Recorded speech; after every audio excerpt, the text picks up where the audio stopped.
when you say I can't, that means I gotta show you I can.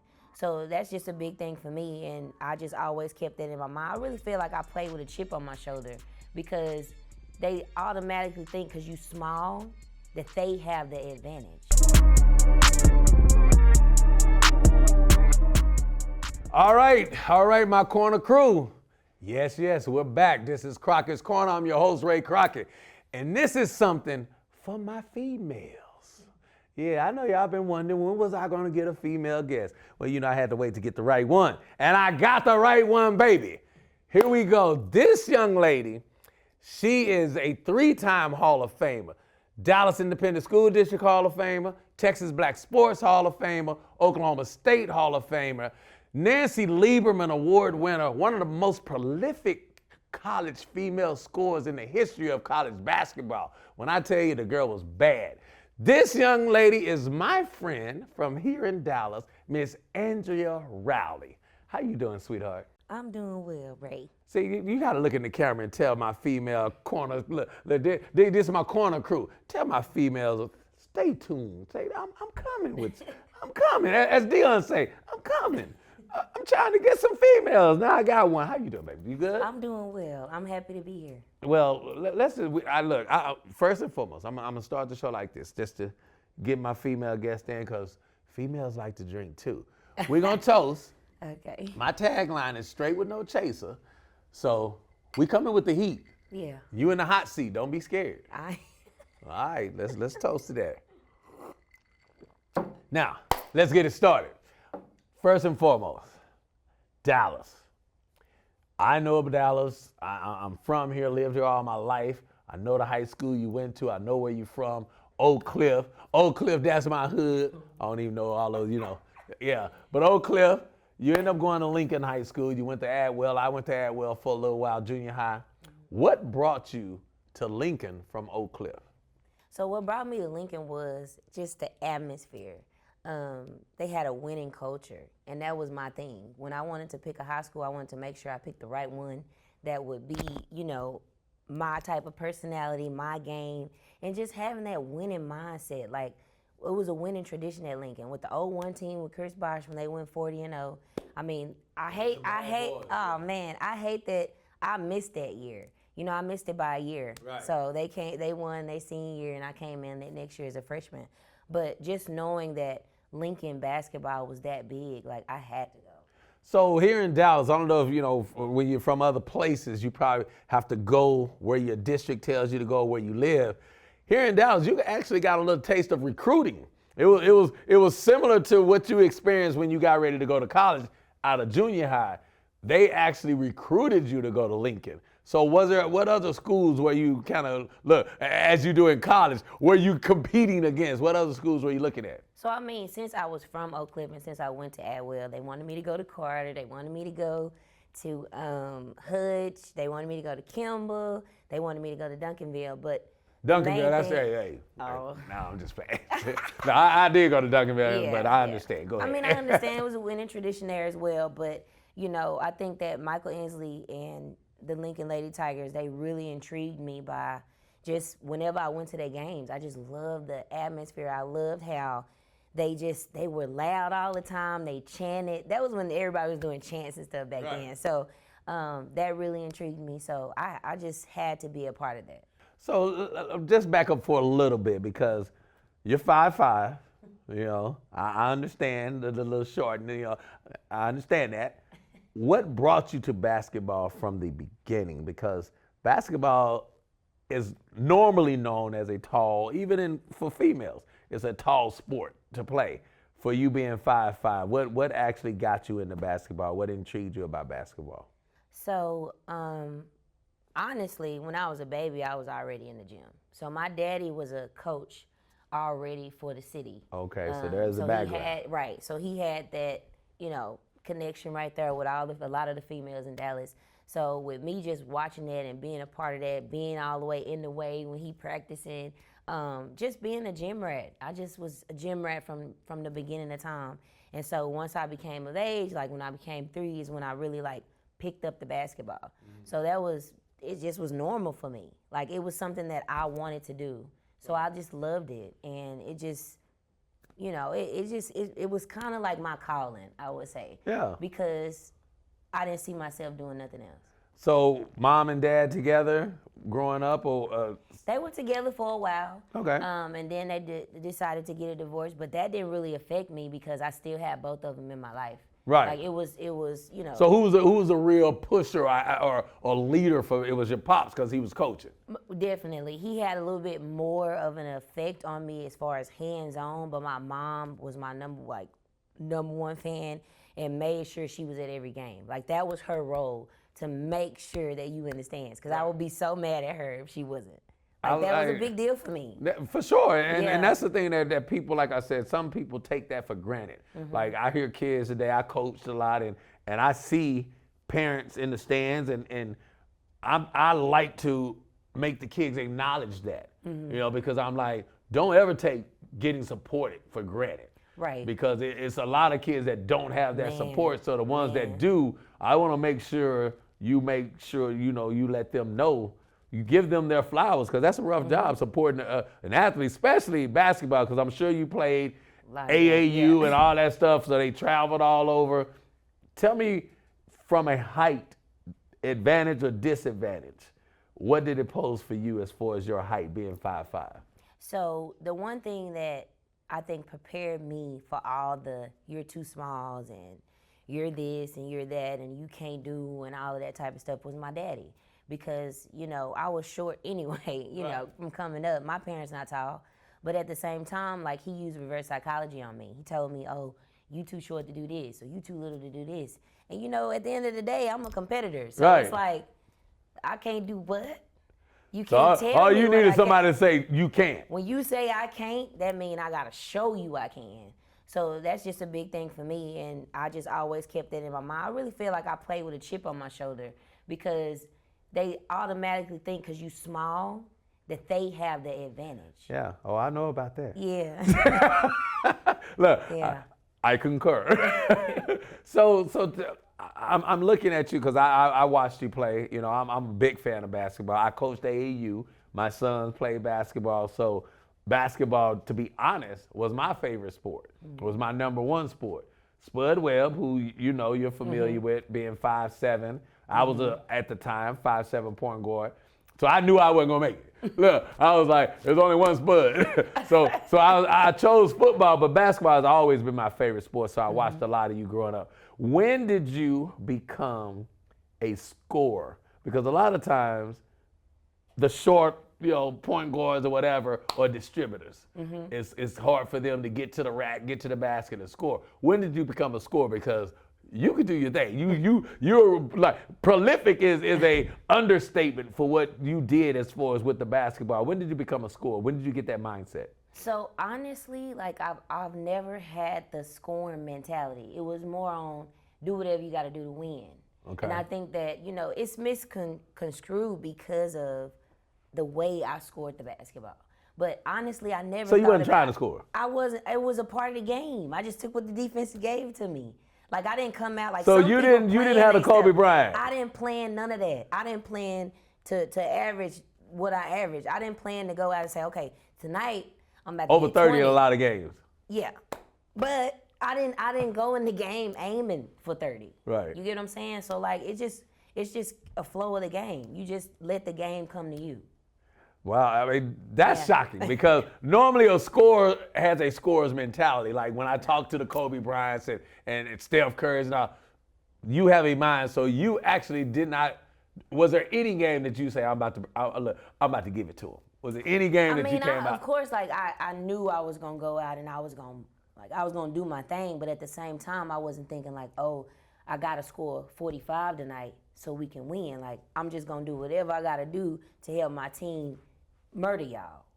You get what I'm saying? So that was my whole thing was being assassin, because it was a lot of odds that I had to beat. Right. It was a lot of things. And that's part of that chip on your shoulder. Man, it's a lot of like even the rankings now. So rankings is a big deal. Right. I've never cared about that.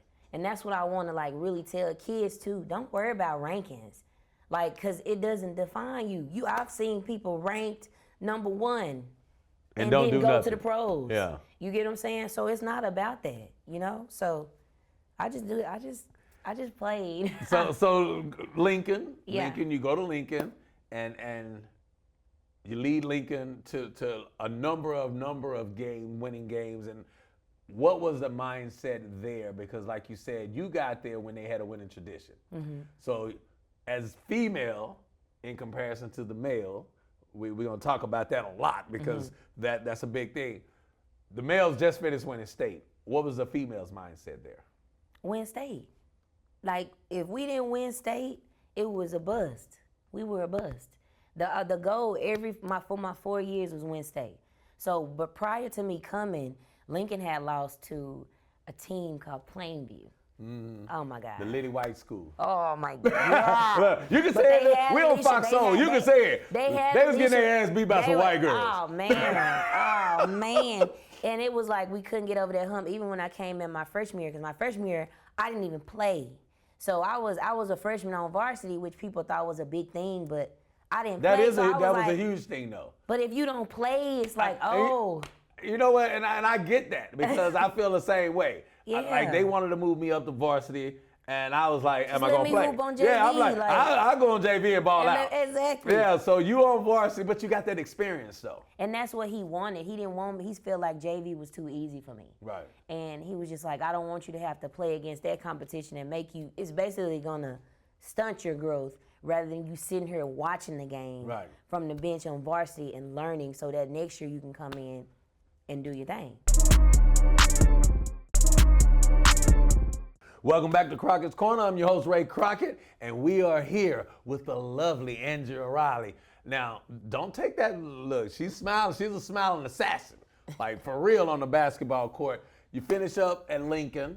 Now you're getting ready to go to college. Talk to me a little bit about, I know how it is for a male recruiting process. Talk to me a little bit about the female recruiting process, because it's a little different than the male, and what prompted you to pick Oklahoma State. So, interesting story.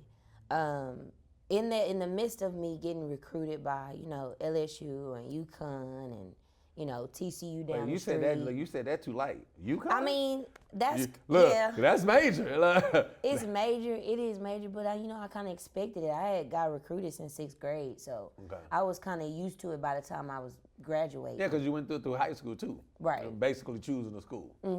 So, Oklahoma State getting to choose that. Like, I actually committed to Miami, the University of Miami. Mike Irvin's What? still mad. What? Michael Irvin's still mad. He all right. That's like my uncle, But I ended up choosing there because I thought that, that would be the right place for me. But I don't think I was choosing that for me. And then once I had, like, my daddy made me call all the different coaches to tell them that I wasn't coming. So Really? I took 5 official visits, and I had to tell all of them that I wasn't coming, So I ended up going to Oklahoma State, telling them last, and me and the assistant coach on the phone crying. Like, like she was like, you got to choose with your heart. And, Yeah. And this. I was like, I know. So we cried about it and everything, and it just kind of made me realize, like, I wanted to be somewhere where I felt like it was very family oriented. And Oklahoma State made me feel that way, and that's why I decided to decommit from Miami and choose Oklahoma State. Because that's two different, you're talking about Absolutely. two total different worlds. Absolutely. You're talking about Bikini Land, Oklahoma State. Yeah. But Oklahoma State, being in Oklahoma makes you focus. Right. Being in Miami is great, but it's a lot of distractions in Miami. No doubt. Look, and no that's doubt. the thing. And that's the thing that I want. I didn't really want a lot of distractions because I wanted to be legendary. And being legendary takes sacrifices and take a lot of different focus. I love that. And so you get to Oklahoma State. Now, what is your mindset as far as what are your goals? Because as a male, a lot of times, everybody that plays, especially football, think they going to the NFL, which not gonna happen. Let me just gonna tell you that 1%, 2% make it. Rest of y'all gonna do something else. So think about that. So let's just go there. What's your mindset there as far as, okay, I'm gonna play basketball? Or are you thinking right away, WNBA, thinking pro? What's your mindset there? Picking a degree? How did that all formulate? Well, when I was 8 years old anyway, that's when the league first came out. So I watched the actual first WNBA game. So you had an opportunity to have that vision. I knew I was going. Really? Like I knew I was going. I knew that once I seen that game, I was like, oh, That's Mom, what you're I'm gonna playing do. on TV. Yeah, Oh, yeah. Mama, And see, Daddy, everybody. and I'm that's gonna what's be playing on crazy TV. because, you know, as a female, Yeah. like you said, the league was fairly new. When I played, the females didn't have a league to go to. And Yeah. I wasn't one of those young, you know, I'm gonna go pro guys. I didn't play football till my sophomore year. I had no dreams, no aspirations of going pro. It just happened. So for you 8 years old, you like, that's me. I knew it. As Kanye say, that's me right there. Yeah, I knew it. It just was in me. Once I seen there was a way, there was an end goal for us. Oh yeah, it's achievable. So what degree did you pick? So I ended up picking, like at first I had business, but then I ended up picking education just because I knew like I was going to be working with kids. Okay. Because I feel like, you know, I'm a story within itself without even talking, because how you play basketball and you this small. That's Right. the main thing that people ask me all the time. Like I used to get questions all the time from people like, you play basketball? Yeah. Like, exactly, yeah. Yeah. And I'm not the type to brag. Like, I'm really not. I'm a very humble young lady, but don't play with me. You are. Don't play. She say, but don't play with me. Don't do that. Don't underestimate me. So, but you did have a fallback plan. You know, you picked education. So you knew you wanted to work with kids. She knew she was going pro, but as you can see, you always have to have that fallback, and you wanted to teach. That was your fallback. Yeah, because I knew that it wasn't even necessarily teaching in the classroom, but being able to teach kids life lessons, and then just learning from what I didn't get taught. Like, I didn't have a me walking around here, Right. a Hall of Famer that played basketball, a female. Right. We didn't have a lot of them. You know, like we had Cynthia Cooper, but she was Waylon Houston. Like Cyril Swoops, they was in Houston. We didn't have a Dallas team. Yeah, because Dallas women basketball was not big at first. You guys really Right. turned that thing around and had people, you know, I feel you there. So you wanted to be that. Right. And I just wanted to be like a barrier breaker, you know, to set a standard for young girls that's coming from Dallas, you know, to understand that it don't matter about your upbringing. It don't matter about what you go through, adversities you face, obstacles, nothing. Persevere. So when did you already knew at 8 that she was going pro, which Yeah. that's amazing. She's probably 5'1". Maybe 4 something. Yeah, maybe 4'11". but you already knew you was going pro. But when did you notice that I am her, as they say, in college? When did that come about? You were that girl at Lincoln, but at Oklahoma, there's steps, there's levels to this. Y'all know what I'm saying. Right.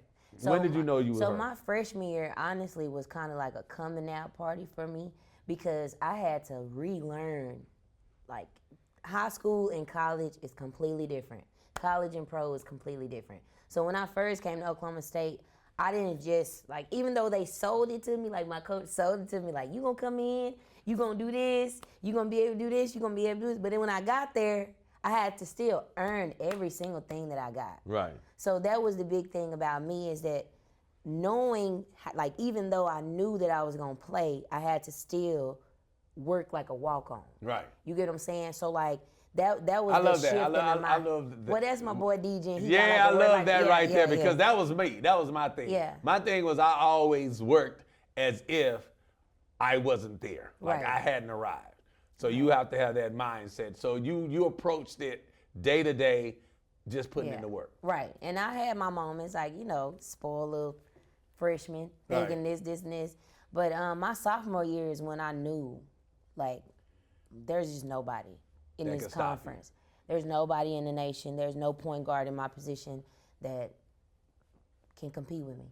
Really? So I just knew that. I was in there, but I was in the gym working by myself while everybody was out. I mean, I partied, don't get me wrong. I had my fun in Right. college, but I definitely was in the gym too. Like, I made sure I was in the gym. If I had to be in there by myself with the music on the aux cord, Right. you know, play myself one-on-one full court. I studied Kobe Bryant. I studied Michael Jordan. I just, AI, you know, I studied mostly men, because I didn't play like a girl. And You see, get what I'm and saying? that's the thing about most females. Yeah. Most females that dominate in their sport, especially basketball, that is the first thing Dana Taurasi and all these people you hear them say is they play with the guys. So is that Yeah. what you did in your off season? Did you show up in the gym and hoop with the guys as well? Absolutely. Like, so we played against the football players. So, Dez, Brian, he went to school with me too. So we used to always go, like, when the season was over, we all in the Covens Rec Center. Right. So that's what it was called, So everybody, we all played against each other. We competed too. It was serious in there.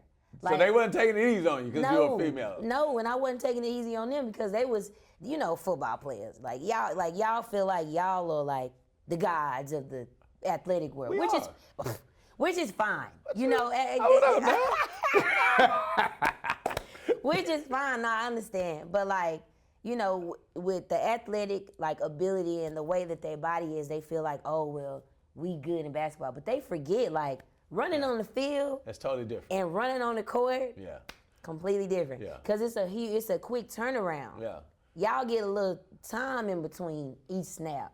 You know what I'm saying? Like going all the way down the field. Exactly. But It's not continual. Right. You're right. But You're right. us, you gotta change pace each time. So that was the big thing about them. They got tired fast. it was easy for us, because we used to the court. Right. But So now you go through all your college, your first 3 years, and dominate it. I mean, like I said, one of the most prolific, let me get this, prolific scores in college history. Not here, college history. So you get 3 years in, you get to your senior year, you right where you said you would be at 8 years old. What's your mindset going into your senior year? So my mindset going into my senior year was, this the last ride, what you gonna do?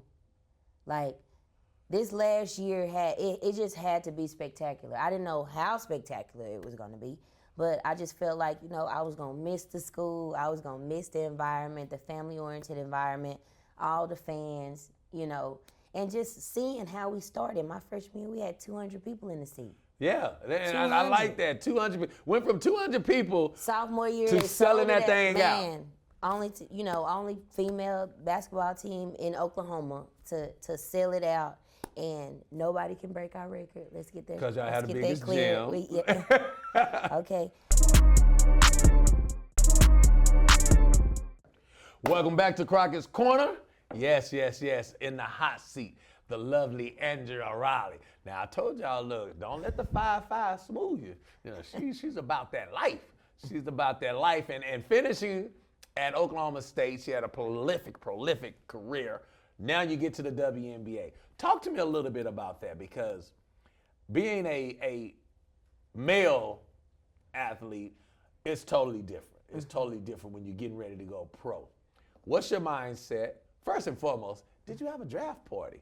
Did they do it like that for you? I mean, because you end up getting drafted very high. We'll talk about that. But what was your mindset going into the WNBA draft? Well, only a select few get invited down to New York. Okay. To be able to do basically they film the first round. Right. And there's 2 it's rounds in the basically- WNBA, right? It's 2 or 3? 3 rounds. 3 rounds. Okay, it's 2 in the men's. Okay. But the first round is the only thing that's on TV. Bet.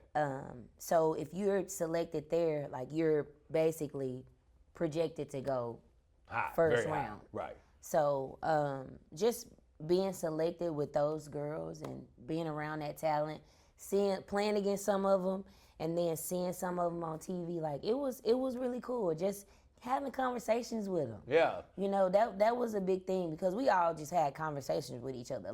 And then we had to have another, an extra 3 days, because we had, they talked to us about interviewing, they talked to us about nonprofit stuff, foundation stuff. Right. And they just prep little you a things little like bit that. for They the prepped league, us yeah. a little bit, but it was just cool to be able to be in a draft setting. It was pretty cool. So you end up getting picked number 8 overall, the first Oklahoma State female basketball player, by the way, to be drafted and to go in the top 10, to be a lotto pick, as they say, 8th overall.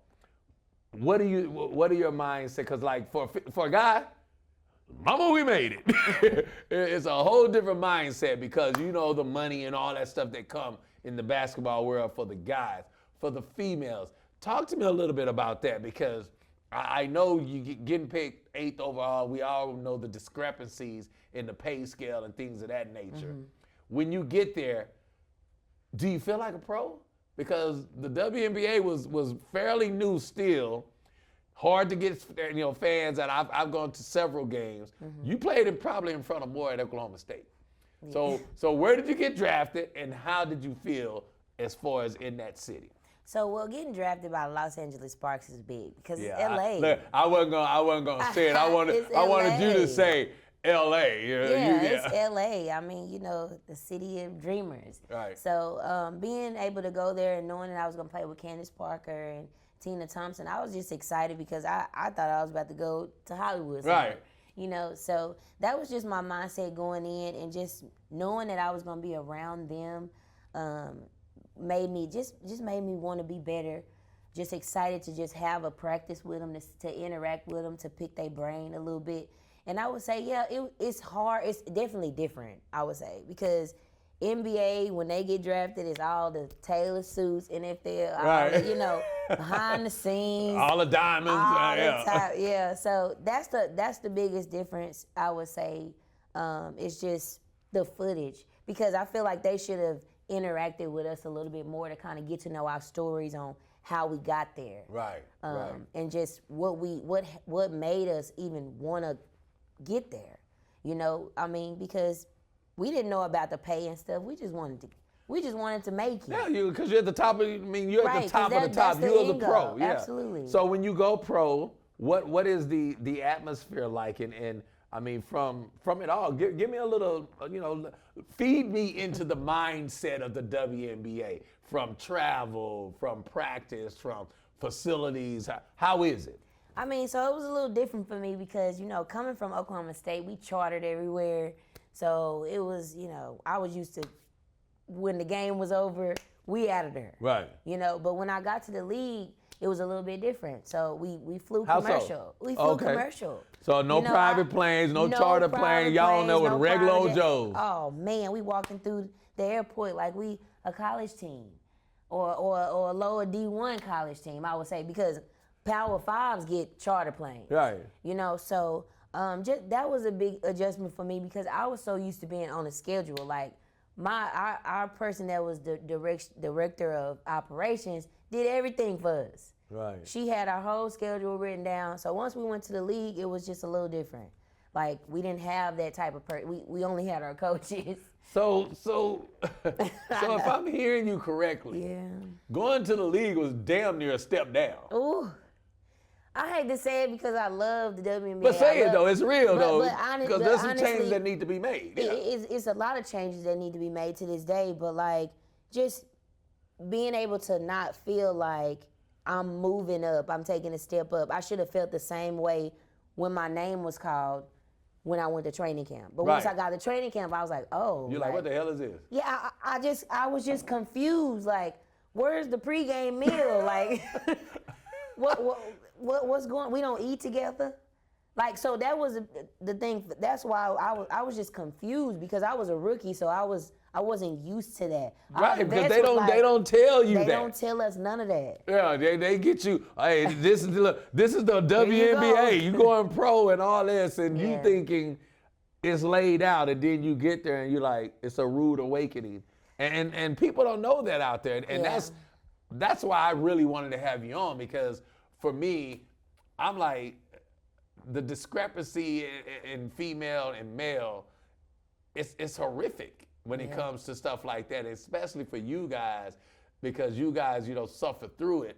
Yeah. And I wanted you to open the eyes to and not only should you support it, with your bodies, but as far as these corporations and everything to support, because there's no way that I should be listening to you say, I went from Oklahoma State, I go number 8 in the draft, and I took a step back. No endorsements. That's the kicker. Top 10 anywhere else? Golf, baseball, anywhere.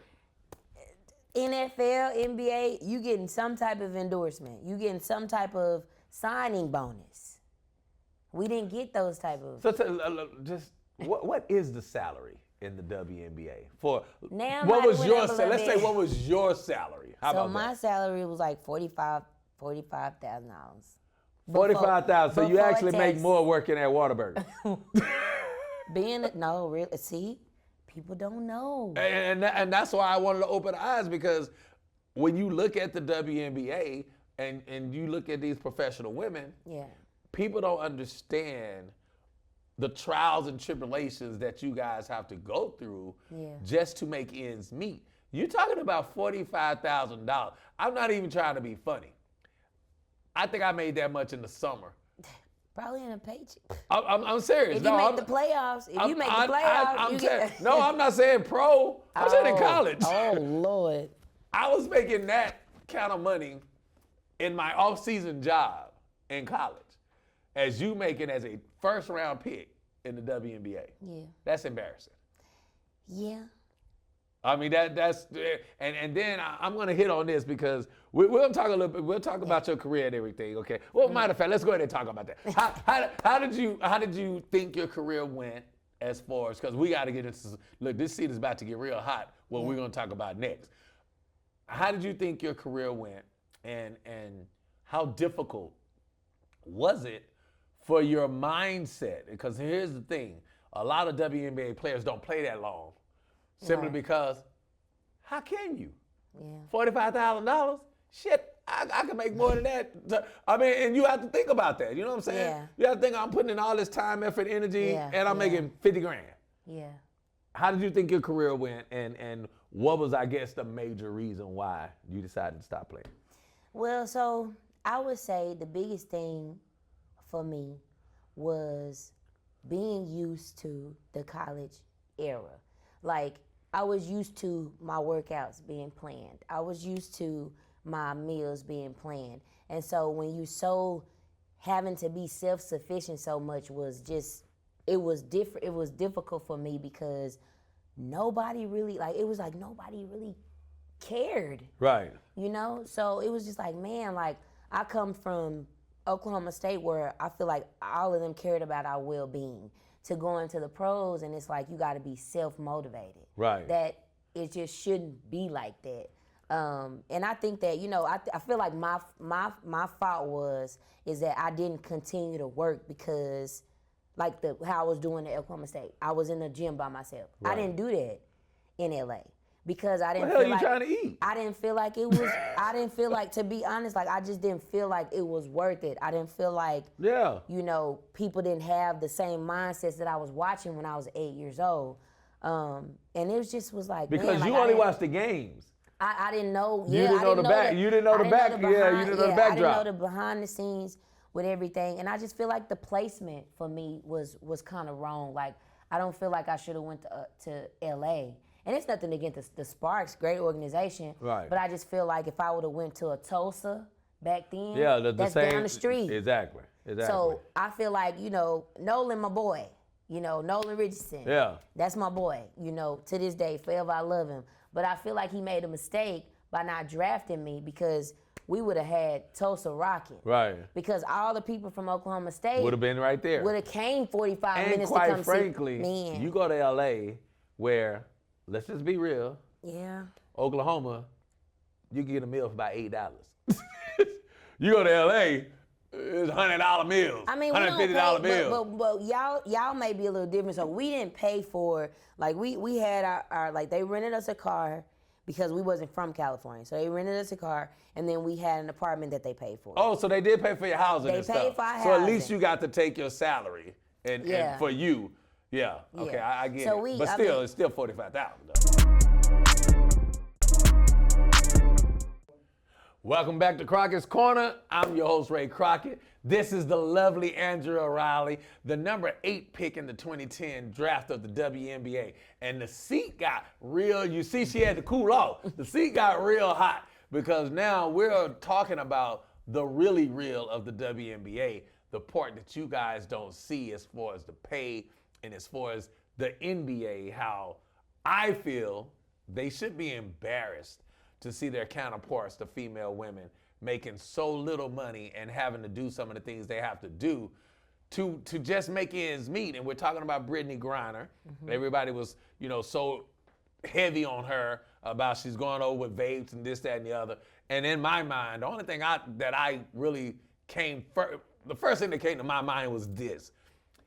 She had no business even having to go over there, to be honest. Right. But that's what they have to do to subsidize their income because the salaries are so low. Most of the women, and correct me if I'm wrong, most of the women make more playing overseas than they do in the States, in the WNBA, which is embarrassing within itself. Talk a little bit about that because you didn't ever, basically those jobs, they make so much more money over there. Those jobs are few, far in between. So it's hard for you guys to get those jobs. So the biggest thing, the reason why a lot of us go overseas is because, think about it, it's tax-free money. Right. And most of the time they're offering you double or triple of what the WNBA is. Which is embarrassing. Go ahead. But if you don't get taxed, you get all of that money, plus bonuses with certain things in your contracts. So you can kind of control the narrative overseas. Right. But it's hard to control that in the States. Right. But yeah, I just feel like with Brittney, first of all, she's one of a kind. Right. Okay? Like, let's start there.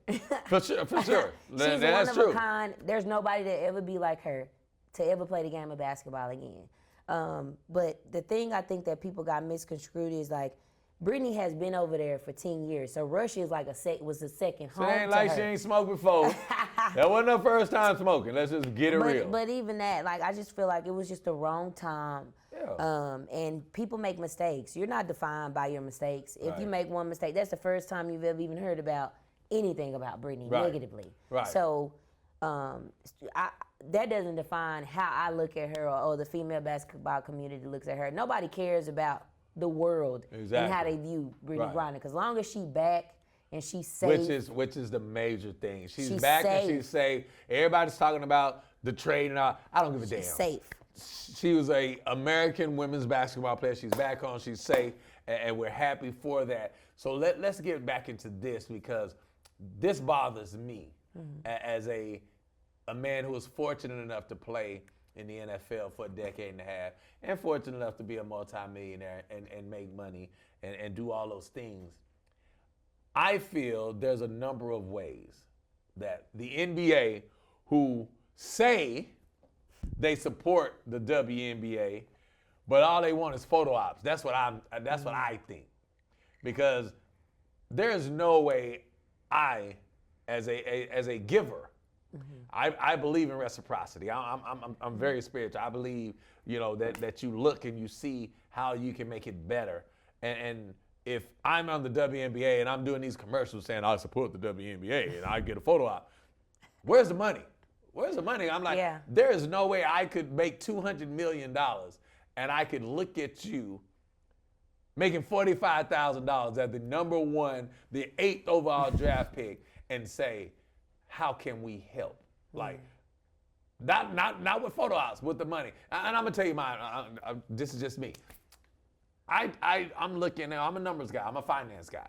I'm a business guy, and I'm looking at the top 10% of the the NBA salaries, and I'm saying to myself, okay, if I'm the Players Association of the NBA, if you make $35 million, which is plenty of money. Yeah. Like, there ain't nothing you can't do with $35 million. Yeah. You make some of these guys are making $50 million a year, whatever. You make $35 million. Mike Conley. Yeah, and I'm just saying, on shoe deals. Yeah. On shoe deals. Yeah. So I'm like, if you make, there's two ways I say you can go about doing it. If they really want to support. I'm like, if you make $35 million, next $2 million should go to the WNBA. And then whatever you make after that, you make or whatever. But there is no way with the NBA salaries and the WNBA, if they are really, really supported here, there's no way the WNBA girls should be making $1 million. Should be making, with all the shoe deals and all. Yeah, it's should be not making even $1 that million. many teams. It's not that many teams. It's not that many 12 players. teams. Exactly. And everybody can't make $1 million. And here's the thing. It's 12 teams. I would do it as we would do in the NFL. Like in the NFL, we called it adopt a player or whatever. Yeah. If they just adopt a player. Yeah. And because Kyrie did it. Yeah. LeBron played a player $1 million. He's a billionaire. Yeah. It's a tax write-off. So what's your mindset on that? So I definitely think the NBA should be more proactive in the WNBA. I feel like LeBron is definitely the biggest one because who not looking at LeBron? Right. I mean, LeBron has a big influence, but also like Steph Curry because he does a lot of things with his Under Armour brand. Right. Like he does the underrated tour for the kids, which is boys and girls. Right. And then he does an All-American camp. So he does, which is boys and girls as well. But like just him interacting with female players and stuff, I just feel like a lot of them just need to get in the game a little bit more. Like be more business savvy with these women because NIL deals are great, but I mean you can make more money getting the NIL deal in college than you can in the WNBA, and that's completely backwards. And that's my point. My point is there is no way in any professional league, especially basketball, a league as big as basketball, that a WNBA player should not be making $1 million. Like with the amount of money that is in the NBA, I'm thinking to myself, I'm like, if just the top 10%. Yeah. Because most of the time, the top 10% of guys, they got shoe deals. Yeah. So even if you just go to Nike, you go to Under Armour, you go to Reebok or whatever, and say, you offer me $100 million, $10 million goes to the NBA. I mean WNBA. Right. So that it can subsidize. Because now, first and foremost, y'all working 2 jobs. Yeah. You're playing basketball in the States, then you're going overseas, you have no downtime. How can you have families and stuff like that?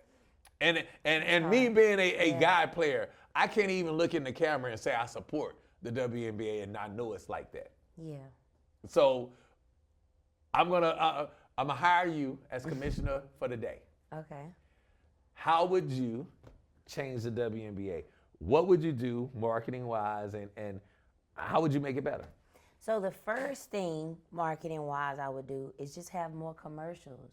Like when I was growing up, I seen the Kyla Pratt commercials. I seen them interacting with Lisa Leslie and Cheryl Swoops and Cynthia Cooper. Like it was more interaction with the young females and the older females that's in the WNBA. And that's just a big thing. You want to see older women interacting with the young generation to where it's like, present and the future. Mm-hmm. So that's the first thing I would do. Second thing I would do is go to different states and figure out what is a basketball state. Mm-hmm.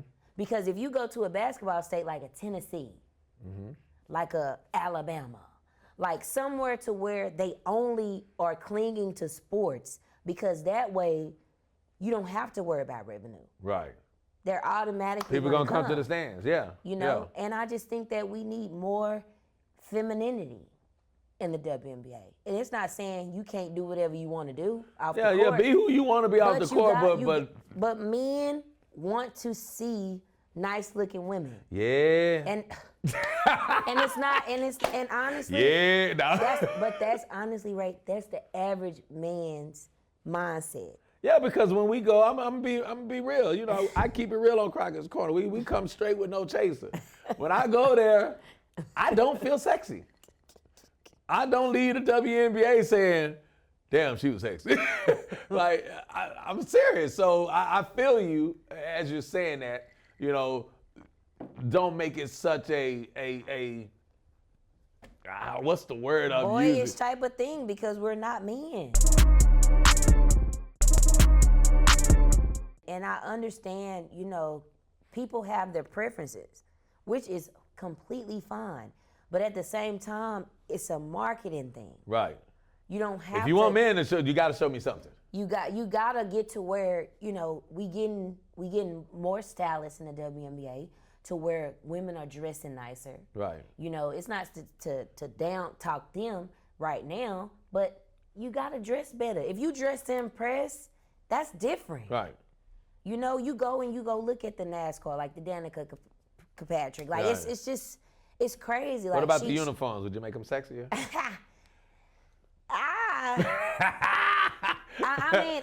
I would just say so in Australia. we don't want no girls out there in thongs.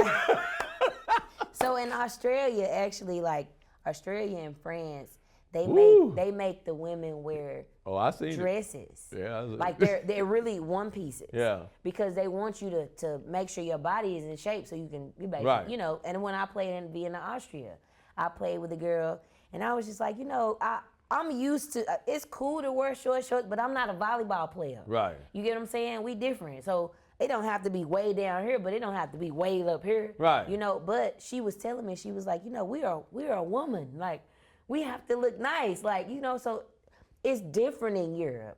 They want you to be as feminine as you can be.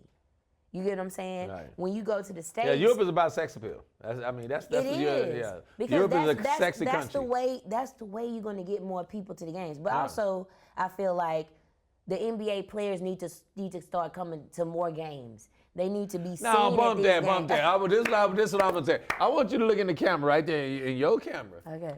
And if you had an opportunity to talk to the NBA players about real support, what would you say? I would say that not even just the top 10%, but anybody that makes over $20 million, you should automatically want to donate to the cause in the WNBA. Like, you should want us to be semi-equal to you guys. Like, not and it'll never be equal, but it'll never be equal, but semi-equal is. Well, y'all at don't least have to I'm go a somewhere else and millionaire. play and all that stuff. But at least I'm a millionaire with you. Yeah. You know, I ain't gotta be a 30 millionaire. Like, I don't have to be a multi-millionaire. I could be just a millionaire. Because at the end of the day, I did the same thing that you did. I maybe made more sacrifices because I can have a baby. And you then, don't have to stop You ain't for lying. a year. I had to stop for I like a year. that. I like that. You get what I'm saying? Yeah. Women do. Like, some women have their kids. So, like, the fact that men don't have to take a pause and then you at just all. said it. Some women have their kids, and then y'all want them now to feed 2 miles off of $50,000 a year. Man. Go ahead. I'm sorry. I just had to go ahead, finish it. I just honestly think that the men need to be more financially given to the WNBA. Like, we need more owners in the NBA to be more proactive within the WNBA. Mark Cuban, he the main one. Like, you're very vocal. You know, I feel like he's one of the ones that could get other owners on board. Right. So I just think that and Adam Silver, like, you got to get more proactive in that WNBA. Like, you the commissioner of the NBA. Anybody gonna listen to you? Right. That's you true. know. That's so true. just understanding that we not asking for all of your money, but we asking for something to make it worth our while. Like, what are we sacrificing for if we can't even reach 75,000? To make somebody like you, who was a workaholic in high school, who was a workaholic in college, that go to the pros and say, I don't want to work no more. It ain't even worth it. It's not even worth my time to work anymore. I go from Oklahoma State and I take a downgrade as a #1 pick in the draft. Come on, NBA players. Look, man. Look, let's just say, I'm gonna keep, look, she kept it real, I'm gonna keep it really real. Straight with no chaser. Y'all spend $45,000 in a damn nightclub. That's her salary. So how can you, with a straight face, say you down for the cause, y'all doing all these commercials, saying y'all support, and y'all cool with that? Come on now. But this is near and dear to my heart because first and foremost, we understand, you know, as far as the NBA, NFL, whatever the case may be, it's not gonna ever be equal, especially not equal in pay. But it definitely has to be better. So let's just, I wanna talk to you as we close with where you are now, what you're doing, what's your vision, what do you have going on now? So the biggest thing right now is networking and continuing to connect with people who are like-minded like me and just learning. Like, I feel like, you know, when I first was being a professional athlete, I wasn't around the Ray Crockett's. I wasn't around, you know, different people that I've been meeting now, but just building my brand and understanding that I am somebody in this business world. And instead of just being an athlete, being more than that and just showing my worth, you know, and just my biggest thing is impact. Right. Impacting kids, impacting people who don't know the different type of issues, just impact. I love it. And inspiration. And that's what I tell people all the time. My biggest thing is when it comes to that, I tell people all the time, you don't have to be famous to be effective. Right. You know, you just have to get out and do. And if you have a vision, I'm a firm believer, I'm spiritual, I believe if you have a vision, God will provide the vision. It'll come. But I'm going to close it like this. I'm going to close it and I'm going to look straight ahead. And it's a travesty. I feel it's a travesty for the NBA players to one, not interact and mentor the women like they should. And then two, stop all that bullshit. Stop all that photo op stuff and really look at your counterparts. It has nothing to do with being equal, because it'll never be that. But there is no way you should feel good if I am making $200+ million as an NBA player, and I look at my counterparts and they can't even make $1 million a year. And then you wonder why the Brittney grinders get in the trouble that they did or whatever. And you wonder why the players' bodies, the female bodies, are beat down and all that, like Diana Taurasi was saying. It's because they playing year-round, just trying to make a living. Come on, NBA players. I'm going to close Crockett Corner. Step up. Stop all the bull. Stop the talking and start walking. All right? This is Crockett's Corner. We'll be back next week. Thank you, Andrea Riley. Thank you, for sweetheart. having me. We'll be back. The block was hot.